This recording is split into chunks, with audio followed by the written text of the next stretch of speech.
But something is happening with the people. It's the appetite that has been degraded. So this is not just about a woman saying this is the way I want to be portrayed. What happens to the appetite of men and women today?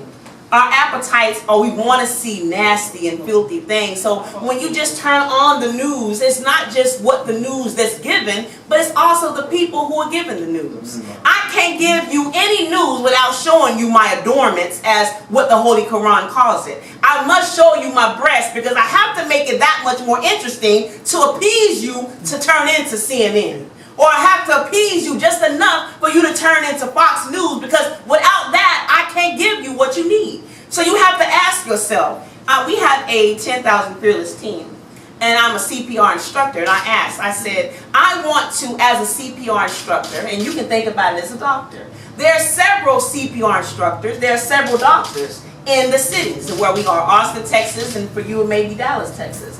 But what would make people more appeasing to come to your doctor's office? What would make it more appeasing for people to come to my CPR training? I got to add this a little bit more.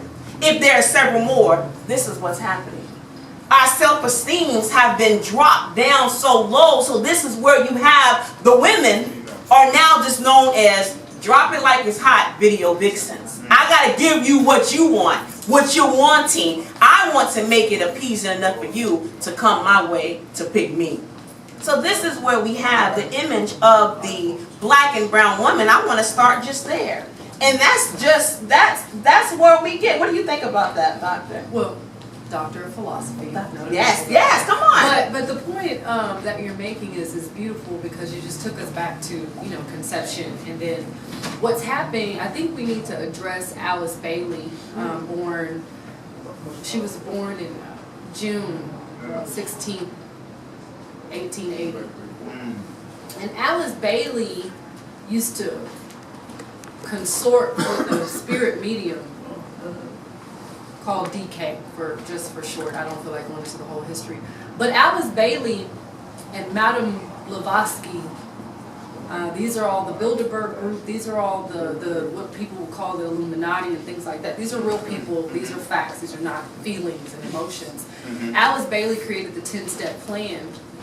And so in that 10-step plan, the whole point was to sexualize our beings, take the power away from the mother and the father, make sure that women and males were, separated. This is back in 1880. This was a very strong book. It's out there. You can Google it. You can buy it for $5,000, $50,000, however much it costs. It's very expensive.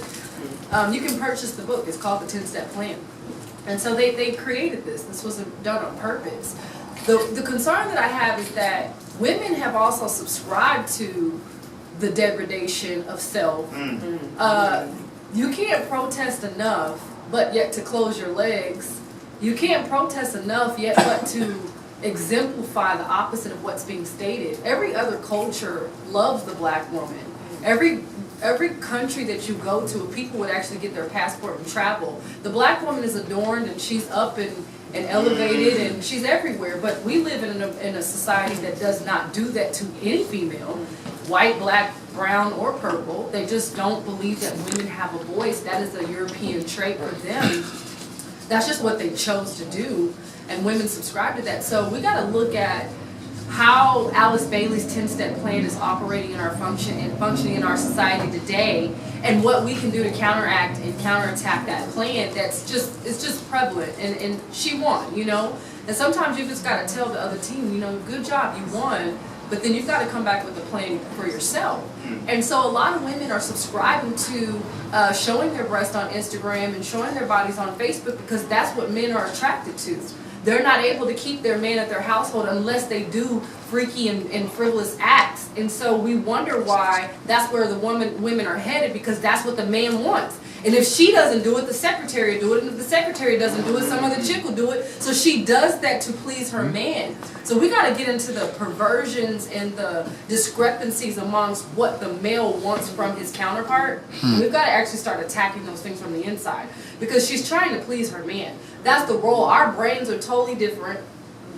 And so the female brain is more subservient in those areas in the brain. This is just physical. If you take a person's brain out, female, male brain, the woman's brain is more subservient than the male brain. Those areas of subservitude and those things are not as large as the male, you know, the brains are not as large as the females.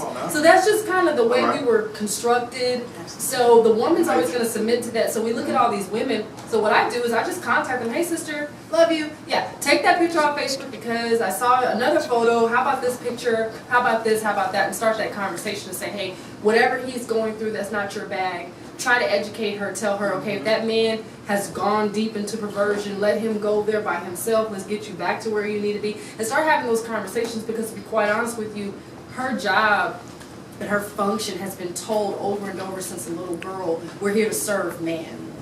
You know, even though I don't care what religious book you read, the female technically is serving the man. So we've got to look into everything if we're going to talk about the subject in whole about the way the woman's identified.